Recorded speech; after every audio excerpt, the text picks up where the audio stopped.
Hold up there. First time in Good Neighbor? You can't go walking around without insurance. You better back off, or you're the one who's gonna need insurance. What was that? I couldn't hear over the sound of all that pathetic. You hand over everything you got in them pockets, or accidents start happening to you. Big, bloody accidents.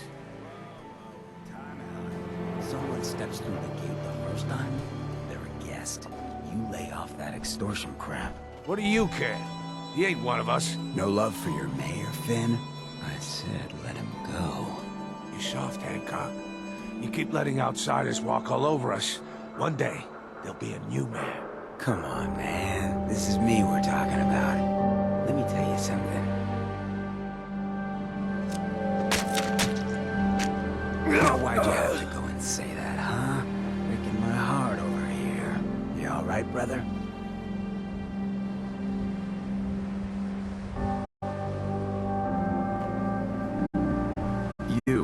You're a ghoul? That's right. Like my face. I think it gives me a sexy king of the zombies kind of look. Big hit with the ladies. Listen, a lot of walking rad freaks like me around here. So you might want to keep those kinds of questions on the low burner next time. Good neighbors of the people, for the people. You feel me? Everyone's welcome. Yeah, I feel you. Good. You stay cool, and you'll be part of the neighborhood. So long as you remember who's in charge.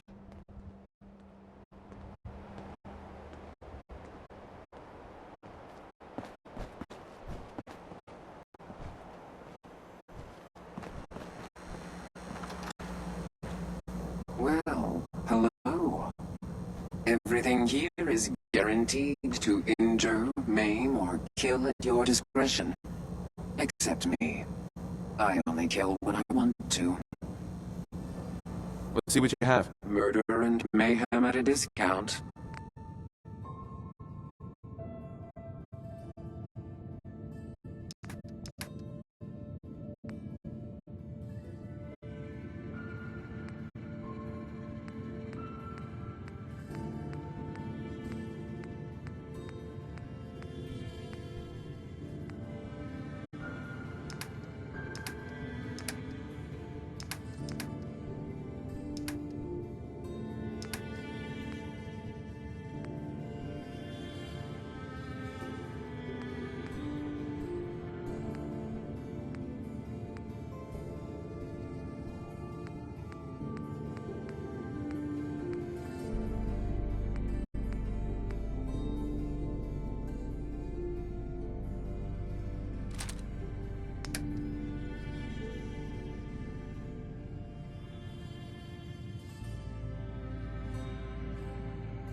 Well, well.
Mr. Valentine, I thought you had forgotten about little old me. May have walked out of the den, Irma, but I'd never walk out on you. Amari's downstairs, you big flirt. Here for Amari? She's downstairs.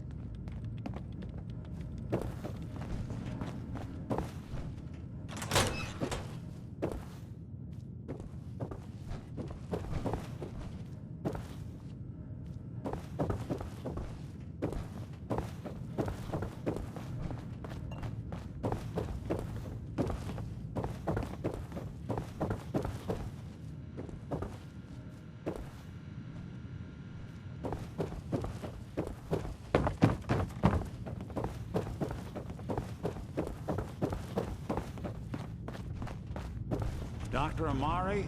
Yes? I take it this isn't a social...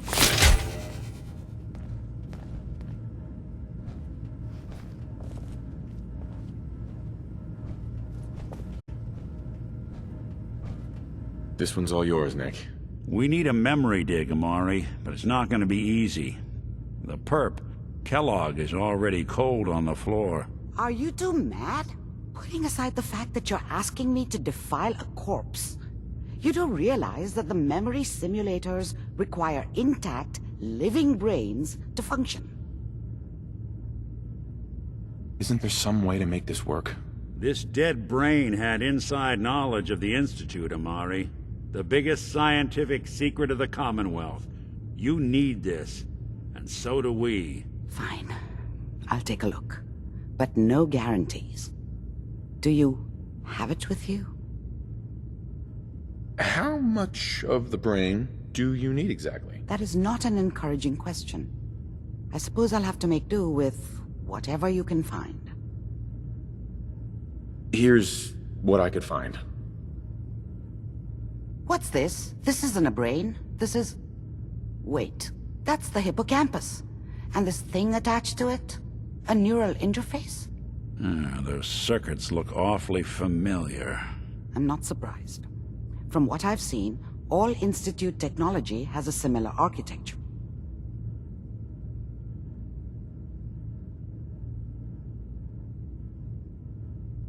Nick's an older model synth.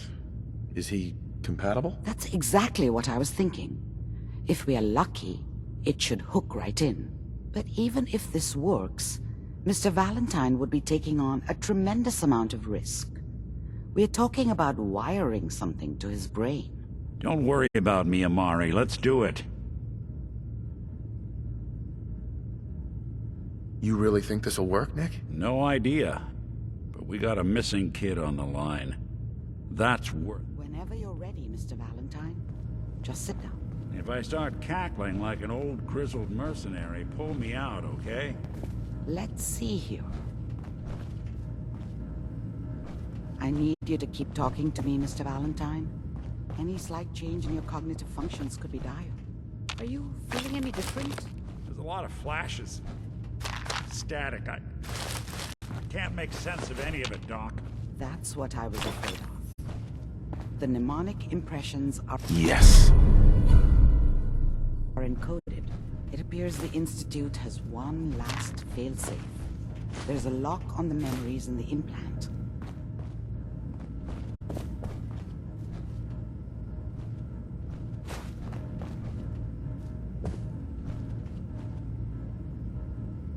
How do you lock memories? The implant is encoding all the mnemonic activity in the hippocampus. Think of it like computer encryption, and we don't have the password. Let's see. A single mind wouldn't be able to crack it. But what if we use two? We load both you and Mr. Valentine into the memory loungers. Run your cognitive functions in parallel. He'll act as a host, while your consciousness drives through whatever memories we can find. Any idea what I'm gonna see in there? I have no clue. But considering we only have a single piece of the medial temporal lobe and not the whole brain, I doubt it'll be cohesive. All right, let's get started. Just sit down over there and keep your fingers crossed. See you on the other side.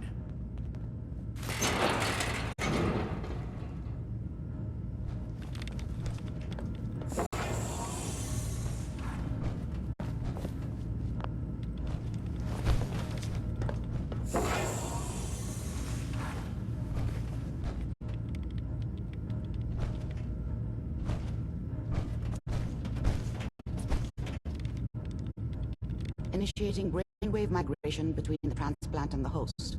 Mnemonic activity coming from the transplant. It's degenerated, but it's there.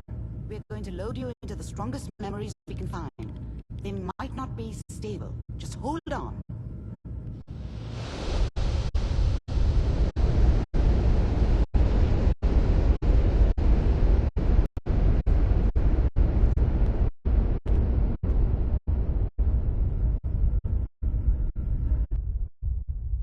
Can you hear me? Ah, good. The simulation appears to be working, although the memories are quite fragmentary. I'll try to step you through the intact memories and hope we find one that gives us some clue to the Institute's location.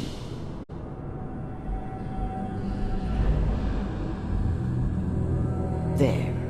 This is the earliest intact memory I can find.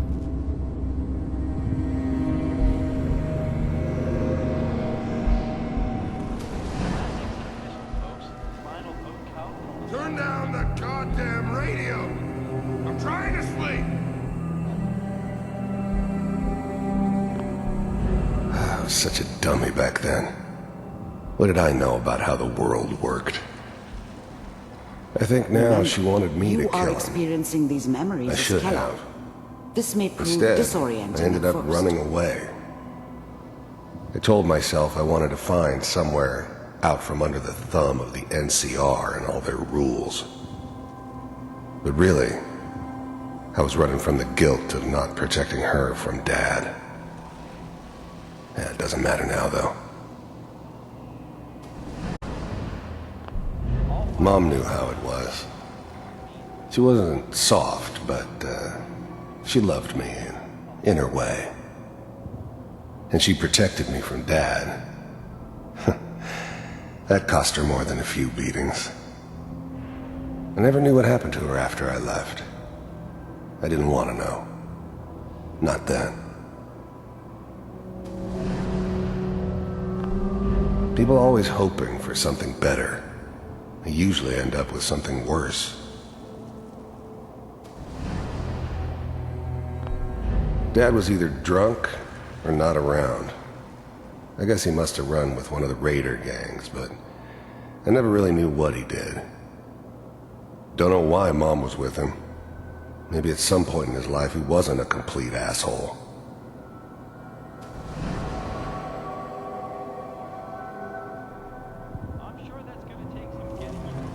This doesn't seem to be what we're looking for. There appears to be another intact memory close to you in temporal sequence.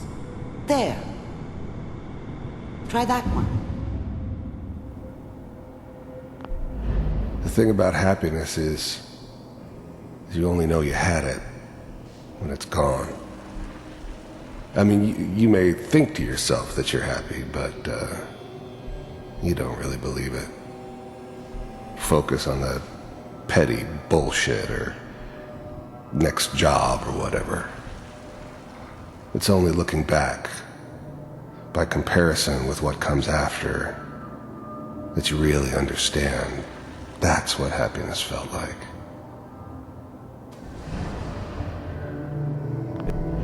I was the worst thing that ever happened to her. If she'd never met me, she'd have stayed in the hub, maybe hooked up with someone who didn't kill people for a living. Probably been happier than she was with me. Almost certainly lived longer. It's gonna be fine. You'll see. Whatever made me think that a guy like me should have a daughter? No, I never deserved her. Not for 1 second. But we don't know anybody here. And now, with the baby? Come on, Sarah, you've got to give it a chance. I finally got steady work with a good outfit. Nothing like that in the NCR these days.